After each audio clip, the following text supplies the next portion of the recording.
തങ്ങളുടെ ഭരണത്തിൽ അനാവശ്യ തസ്തികകൾ സൃഷ്ടിച്ച ഒരു സർക്കാരായിരുന്നു കഴിഞ്ഞ ഇടത് സർക്കാർ. ഈ പ്രായമുള്ളവർക്ക് ചികിത്സയ്ക്ക് വേണ്ടിയുള്ള ഒരു കരുതലിന് വേണ്ടി അപ്പോൾ VS അച്യുതാനന്ദനെ തൃപ്തിപ്പെടുത്തണം. അങ്ങനെ 85 വയസ്സായ VS അച്യുതാനന്ദനെ ഒരു മൂലക്കിരുത്താൻ വേണ്ടി സൃഷ്ടിച്ച ഒരു തസ്തികയായിരുന്നു. ഇതെന്തിനു വേണ്ടിയാണെന്ന് നമ്മളൊന്ന് ആലോചിക്കണം.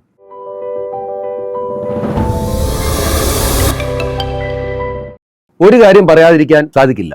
തങ്ങളുടെ ഭരണത്തിൽ അനാവശ്യ തസ്തികകൾ സൃഷ്ടിച്ച ഒരു സർക്കാരായിരുന്നു കഴിഞ്ഞ ഇടത് സർക്കാർ. അതിലൊന്നായിരുന്നു ഭരണപരിഷ്കാര ചെയർമാൻ. അതേപോലെ തന്നെ ഈ ഭരണപരിഷ്കാര ചെയർമാൻ സ്ഥാനം വീണ്ടും ഉയർത്തിക്കൊണ്ടുവരുവാനായിട്ട് UDF സർക്കാർ ശ്രമിക്കുന്നതായിട്ടാണ് വിവരം.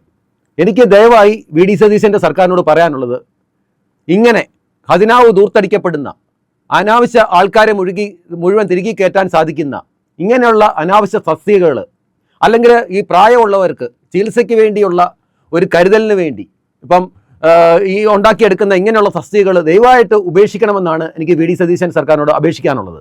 ഈ ഭരണപരിഷ്കാര ചെയർമാൻ സ്ഥാനം എന്തുകൊണ്ട് ഇപ്പം VD സതീശനെ പോലെയുള്ള ദീർഘവീക്ഷണമുള്ള വ്യക്തികളാണ് ഇപ്പം മുഖ്യമന്ത്രിയായിട്ട് കേരളം ഭരിക്കുന്നത്. അതുപോലെ തന്നെ പ്രഗത്ഭരായ മന്ത്രിമാരും ഈ സർക്കാരിലുണ്ട്. അപ്പോൾ അങ്ങനെയൊക്കെയുള്ള ഒരു സാഹചര്യത്തിൽ ഈ ഭരണപരിഷ്കാര ചെയർമാൻ തസ്തിക അനാവശ്യമല്ല എന്ന് ഈ സർക്കാർ ചിന്തിക്കേണ്ടതായിട്ടുണ്ട്.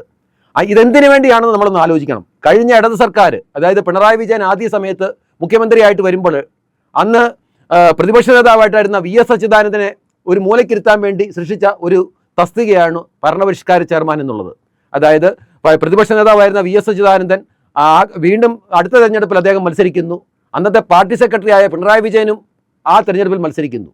അപ്പോൾ പിണറായി വിജയനും VS അച്യുതാനന്ദനും കൂടെ ആ തെരഞ്ഞെടുപ്പിൽ മത്സരിച്ച് രണ്ടുപേരും ഒരുപോലെ വിജയിക്കുകയും ഇടത് സർക്കാർ അധികാരത്തിലെത്തുകയും ചെയ്യുന്നു. പക്ഷേ രഹസ്യമായിട്ട് അവർക്കൊരു അജണ്ട ഉണ്ടായിരുന്നു. പിണറായി വിജയൻ തന്നെയായിരുന്നു മുഖ്യമന്ത്രി എന്നത്. അപ്പോൾ VS അച്യുതാനന്ദനെ തൃപ്തിപ്പെടുത്തണം.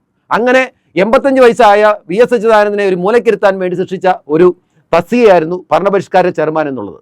അത് വീണ്ടും ഉയർത്തിക്കൊണ്ടുവരിക എന്നുള്ളതാണ് ഈ സർക്കാർ തീരുമാനം എന്നുള്ളതാണ് ഈ പറഞ്ഞു വരുന്നത്. അപ്പം സീനിയറായ നേതാക്കന്മാരുടെ പലരുടെയും പേരുകൾ 85 വയസ്സ് കഴിഞ്ഞ 90 വയസ്സിനൊക്കെ അടുത്തുകൊണ്ടിരിക്കുന്ന പല നേതാക്കന്മാരുടെ പേരുകളും ഇപ്പോൾ ഉയർന്നു കേൾക്കുന്നുണ്ട് ഭരണപരിഷ്കാര ചെയർമാൻ സ്ഥാനത്തേക്ക്. ഇവരെ കണ്ടൊന്നും ഒരു ഗുണവും ഉണ്ടാകില്ലെന്നുള്ളതാണ് എനിക്ക് പറയാനുള്ളത്. കാരണം കുറെ കാശ് ദൂർത്തടിക്കാമെന്നുള്ളതല്ലാതെ ഒരു പ്രയോജനമില്ല.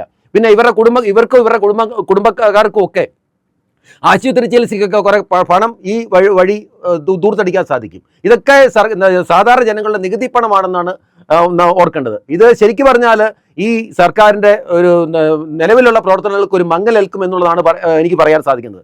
ഇപ്പം ഉയർന്നു കേൾക്കുന്ന പല പേരുകളും കാലാകാലങ്ങളിൽ മന്ത്രിയും MLAയും സ്പീക്കറും ഒക്കെ ആയിട്ടിരുന്ന വ്യക്തികളാണ്.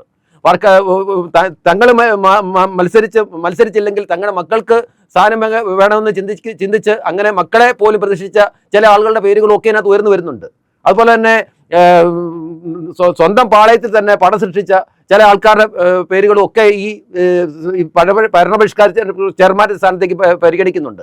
ഞാൻ പറയുന്നത് എല്ലാവരെയും ഇങ്ങനെയുള്ള ആവശ്യമില്ലാത്ത ഒരു തസ്തിക UDF സർക്കാർ ഉയർത്തിക്കൊണ്ട് വരരുത്.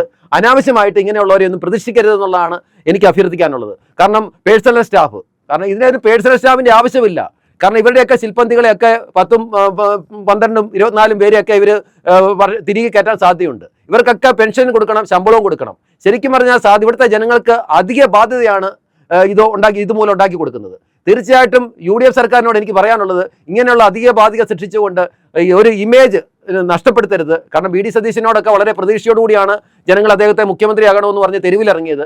അദ്ദേഹത്തെ പോലുള്ളൊരു വ്യക്തിയൊന്നും ഇതിന് മുൻകൈ എടുക്കരുത്. കാരണം ഇടതുപക്ഷ സർക്കാരിൻ്റെ ഒരു അജണ്ട, കാരണം പിണറായി വിജയനെ മുഖ്യമന്ത്രിയായിട്ട് പ്രതിഷ്ഠിക്കാനായിട്ട് ശ്രമിച്ചുകൊണ്ട് VSനെ ഒരു മൂലക്കിരുത്താൻ സൃഷ്ടിച്ച ഒരു തസ്തികയാണ് ഭരണപരിഷ്കാര ചെയർമാൻ. അദ്ദേഹം VS അച്യുതാനന്ദനെ പോലുള്ള തലമൂത്ത ആൾക്കാർ അത് ആഘോഷിക്കുകയും ചെയ്തു. അദ്ദേഹം 90 കഴിഞ്ഞിട്ടും ആ സ്ഥാനം വഹിച്ചുകൊണ്ടിരുന്നു. കാരണം അദ്ദേഹത്തിൻ്റെ ഒരുപാട് കാര്യങ്ങൾ, അദ്ദേഹം പറയുന്ന ഓരോ കാര്യങ്ങളും ജനം വളരെ സാഹൂദം ശ്രദ്ധിക്കുന്നുണ്ട്. പക്ഷേ ഇത് നാളുകളിൽ ഉയർത്തിക്കൊണ്ട് വരുമ്പോൾ, ആരെങ്കിലും സംരക്ഷിക്കാനായിട്ട് ഉയർത്തിക്കൊണ്ട് വരുമ്പോൾ അത് VD സതീശൻ സർക്കാരിൻ്റെ ഇമേജിന് കോട്ടം തട്ടും. അങ്ങനെ ഉണ്ടാകരുത്. നല്ലൊരു ഭരണം UDF സർക്കാരിൽ നിന്ന് ഉണ്ടാകണം. ജനങ്ങൾ പ്രതീക്ഷിക്കത്ത് ഉയരണമെന്നുള്ളതാണ് എനിക്ക് ഈ സർക്കാരിനോട് അപേക്ഷിക്കാനുള്ളത്.